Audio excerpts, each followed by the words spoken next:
Hi there. Today I'm going to share with you my method for maximizing the space on my ball winder. I know that there are jumbo ball winders, but I like to work with what I have, and some of those ball winders can be pretty expensive, and I mean the ultimate goal is to one day have one, but for now I work with what I have. This is a royal ball winder that I got from my mother-in-law after she stopped doing her crafts, and it's all I've been using since I started spinning and knitting, and I found that I usually have a hard time getting 4 ounces worth of yarn onto it. So this is a ball that I've already wound. It is 4 ounces, and I needed to use this trick to get it on. I'm not entirely sure how much this is right now, but I spun 4 ounces, and as you can see, my bobbin is still a little more than half full. And that can be a little frustrating. I don't like to split it into 2 balls because when I'm aiming for 4-ounce skeins, then I have to keep track of which one belongs with whichever other one. So this is what I normally do. I will spin this yarn onto here until it is, and it's pretty much full. I could probably get a little more on here before it starts to wind down around the bottom and get tangled, which I have had happen, and trust me, that is a frustrating mess. So what I usually do is I just move it up on the post here, and it's not really that hard to do. You can still keep your end up here.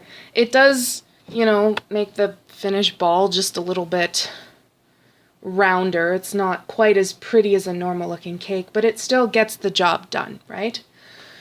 And that's really all that matters for me. So I just keep going, and bear with me here, my ball winder does get a little squeaky, and I won't do this to you for long, I promise. But I just keep going, and I know this looks like a weird setup, but this is the only surface I have in our apartment where the ball winder can sit. So just keep track of what's going where, and as you can see, it starts winding it down around the bottom here. And I'll be honest, like, if you're worried about whether or not it tangles when you go to use it, I've never had a problem with it. I guess just be careful. Sometimes I'll just leave it on here for a while until I'm ready to use it, but today I had more than one, so I roll up a bit of an envelope or any other kind of tube that you might have laying around that could go in the middle to keep it kind of structurally sound, keep it from winding back into itself.